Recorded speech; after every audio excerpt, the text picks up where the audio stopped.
2015년 7월 18일 유네스코 국내 캠프에 단체 관광 등의 체류 자격으로 입국한 보실의 마이클 모누비는 8월 25일 종교적 사유를 대며 난민 신청을 한 뒤 국내에 머물렀다. 하지만 언어도 통하지 않고 아는 사람 하나 없는 2억만리 타국에서 타국민이 돈을 벌고 직업을 갖기란 여간 어려운 일이 아닐 수가 없었다.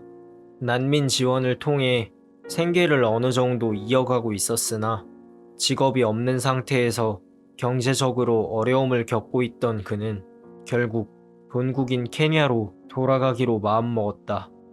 그러나 비행기 삭시 그의 발목을 붙잡았다. 2016년 3월 8일 모누비는 원룸 보증금 75만 원을 돌려받고 케냐행 비행기표를 구입하려 했지만 돈이 부족했다. 그는 본국으로 돌아갈 여비를 마련하기 위해 범죄를 계획하였다. 2016년 3월 9일 오전 9시 41분 모누비는 광주의 한 PC방을 찾아갔다.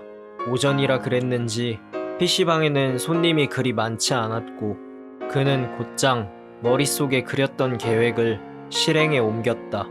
모누비는 종업원 A씨에게 핸드폰을 빌려달라고 했고 이를 건네받고서는 곧장 화장실로 뛰어갔다. A씨는 본능적으로 모누비를 쫓아 화장실로 뒤따라갔는데 벼랑간 그의 얼굴에는 주먹이 날아왔다. 모누비는 계속해서 A씨를 마구 폭행했으며 목을 졸라 결국 A씨를 숨지게 했다.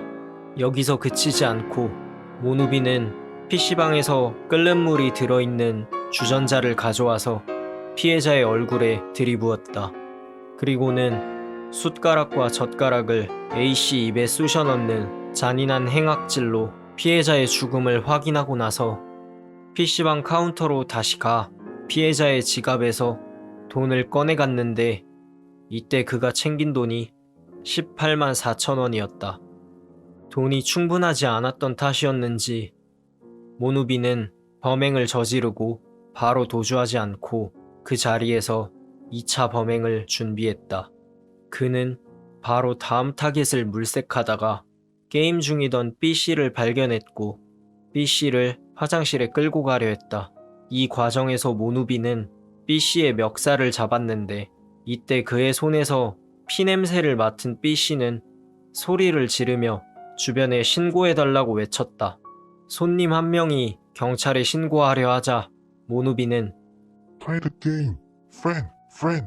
라며 안심시킨 뒤 다시 B씨에게 접근하여 핸드폰을 내놓지 않으면 죽이겠다고 협박해 핸드폰을 빼앗았고 B씨의 점퍼까지 빼앗았다.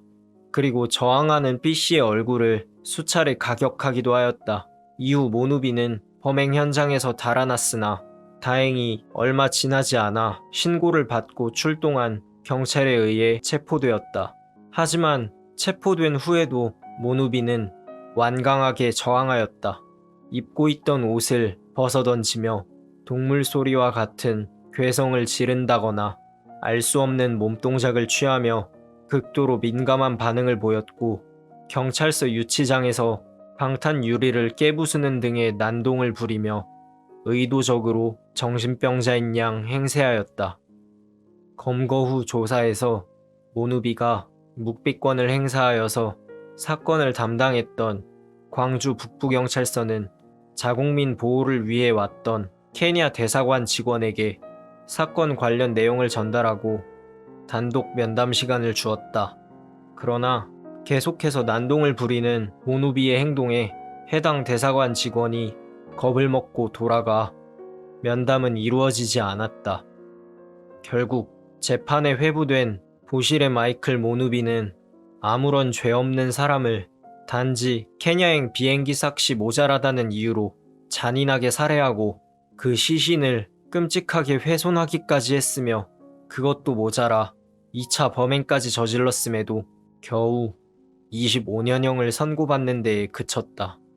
모누비는 정신 이상을 주장하며 항소까지 하였으나 검사 결과 정상으로 판명되었고 재심에서도 원심과 같이 25년형을 선고받아 지금도 복역 중인 것으로 알려져 있다. 이런 잔혹한 행동을 서슴지 않고 행한 모누비를 보며 그런 생각이 든다. 악마는 우리 주위에 존재하는 게 아닐까.